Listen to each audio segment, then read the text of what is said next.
Shalom, salam damai sejahtera dalam kasih Tuhan. Selamat mempersiapkan Natal, memasuki masa raya Natal.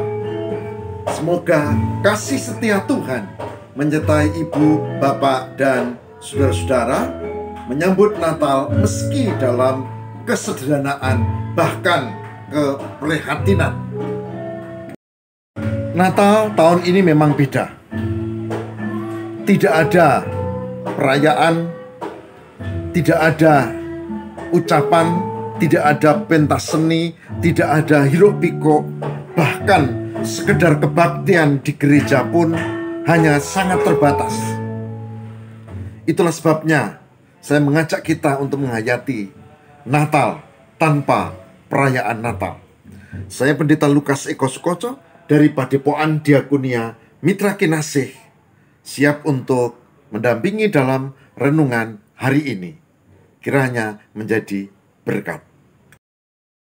Marilah kita membaca bagian dari Injil Lukas pasal 2. Injil Lukas pasal 2 ayat 10 sampai dengan ayat 14.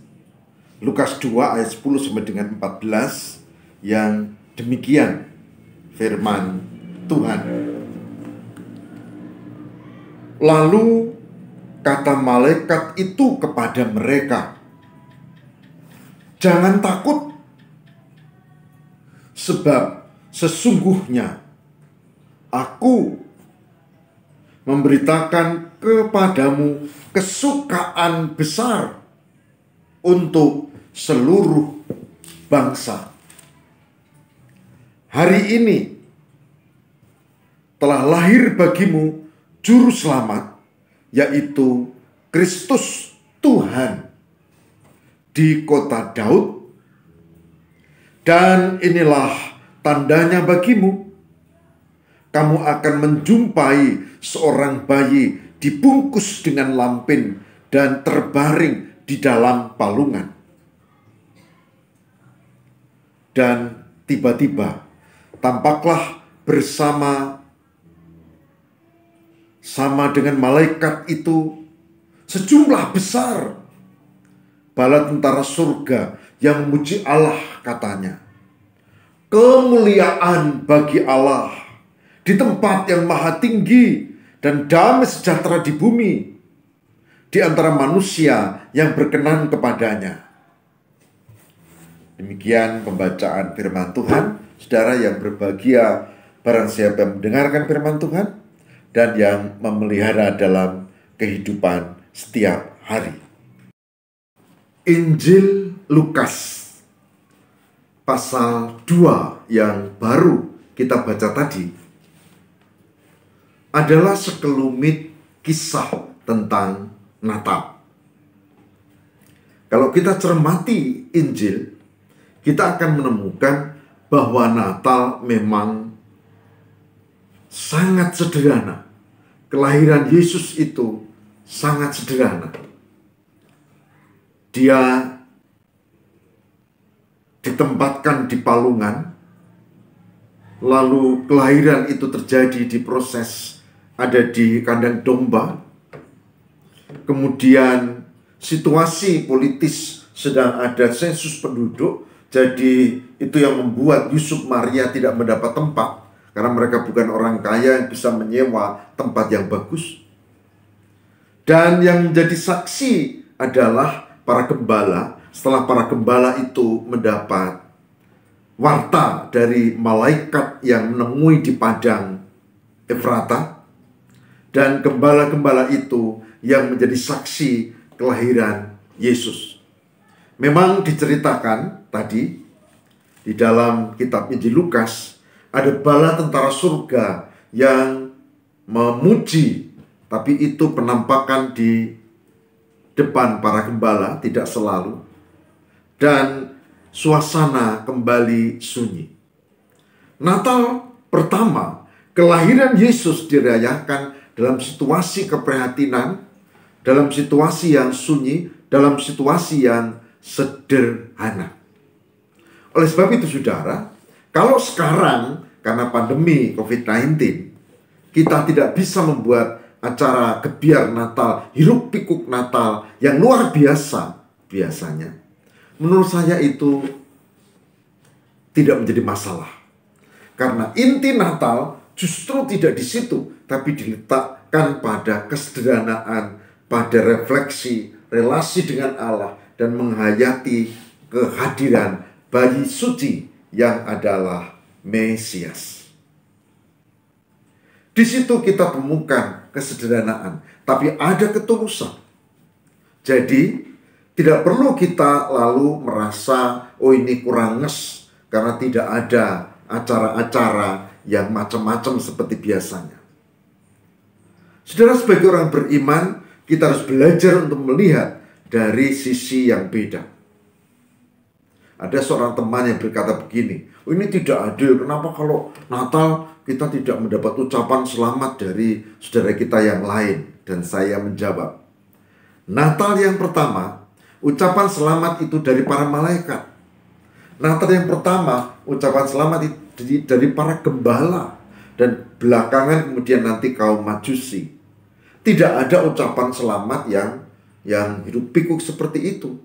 Kalau ada, syukur sebagai relasi sosial. Tapi kalau tidak ada, no problem, tidak masalah. Karena yang utama di dalam Natal adalah bagaimana kita menyambut kelahiran Yesus dengan sukacita dan mengimaninya sebagai Sang Mesias. Ada seorang pendeta yang saya kenal. Dia harus cuci darah. Dan ketika Natal terjadi, tentu karena kurang sehat atau sakit, dia tidak bisa memimpin di jemaatnya atau di kelompok atau di jemaat lain atau di kantor atau apa yang seperti biasanya. Dia tergeletak di rumah sakit. Dan hanya istrinya yang sudah capek menunggui. Lalu tepat menjelang Natal, malam Natal, rupanya di rumah sakit itu ada kebaktian kecil dan dia hanya terbaring dalam kondisi fisik yang lemah. Dan lamat-lamat terdengar, dalu suci tidem sami jeng Gusti pamarto tedak manjalmo krono kita. Saudara, lagu yang biasa, lagu yang sering dinyanyikan, lagu yang sering didengar. Tapi ketika itu terjadi dalam kekudusan sunyi dan kondisi fisik yang lemah, dia mencermati dalu suci, malam yang kudus, tidem sami yang senyap, yang teduh, jeung Gusti Tuhan Allah yang mewujud hadir dalam diri Yesus. Dia berdoa dan dia mengatakan, terima kasih Tuhan, ini Natal yang indah. Tidak ada ucapan Natal, tidak ada perayaan, tapi hati yang terbuka. Dia merasakan dan dia menghayati secara mendalam. Saya ulang, jadi inti Natal itu bukan pada perayaannya, tapi pada hati yang terbuka terhadap Kristus yang lahir dan mengimaninya sebagai Sang Mesias. Saudaraku yang terkasih di dalam Tuhan, kalau hakikat Natal dihayati seperti ini, maka kita tidak akan ada masalah sebetulnya dengan situasi kondisi terpaksa tidak bisa merayakan Natal karena pandemi COVID-19 seperti ini. Bahkan kebaktian amat sangat dibatasi. Tidak bisa hanya yang sidi atau yang baptis anak yang orang tuanya yang umat tidak diizinkan, harus streaming dari rumah. Itu tidak masalah. Asal Natal dihayati secara hakiki, membuka hati dan menerima warta sukacita kelahiran Yesus Kristus yang menjadi juru selamat kita. Jika pendekatan hakiki seperti ini dibuat, maka letak Natal tidak pada gebiar lampu, tidak pada hiasan pohon Natal, tidak pada acara yang meriah, tidak pada lilin, tidak pada snack atau makanan yang enak, tapi justru pada hati yang terbuka akan kelahiran Kristus. Saudaraku yang terkasih di dalam Tuhan, dengan penghayatan seperti ini, maka Natal tahun ini tetap akan menjadi berkat. Kita tidak usah risau dengan kebaktian yang tidak lagi meriah karena pandemi. Kita juga tidak usah risau dengan acara-acara yang tidak seperti biasanya. Bahkan kita juga tidak perlu risau karena teman-teman kita yang dulu suka Natalan ya, selamat Natal ya, lalu sekarang enggak, kita enggak mau mengucapkan selamat Natal. Enggak apa-apa, enggak masalah. Karena apa? Karena yang paling penting dari Natal adalah Tuhan yang hadir, malaikat yang memujinya, dan hati yang terbuka terhadap Yesus. Manusia itu tidak menentukan. Kalau ada, syukur karena itu sebagai persahabatan. Kalau tidak, tidak usah. Karena apa? Karena memang itu bukan masuk inti Natal. Oleh sebab itu saudara, sebagai hambanya saya mengajak, mari kita hayati Natal tahun ini dengan sukacita. Dan mari kita siapkan untuk memasuki tahun baru yang tentu masih banyak harapan yang kita akan raih. Meskipun juga ada rintangan dan kesulitan yang mesti menghadap. Tapi di dalam Tuhan kita yakin dan percaya bahwa Tuhan memberkati kita. Selamat menyongsong Natal, saudara. Dan selamat menyongsong tahun baru. Saya percaya Tuhan menyertai kita. Mari kita berdoa. Semoga Tuhan memberkati Natal tahun ini yang sepi, yang tidak ramai, yang tidak hiruk pikuk, tapi hakikatnya sama. Karena yang penting adalah Yesus yang lahir, kami hayati dan kami terima sebagai Mesias.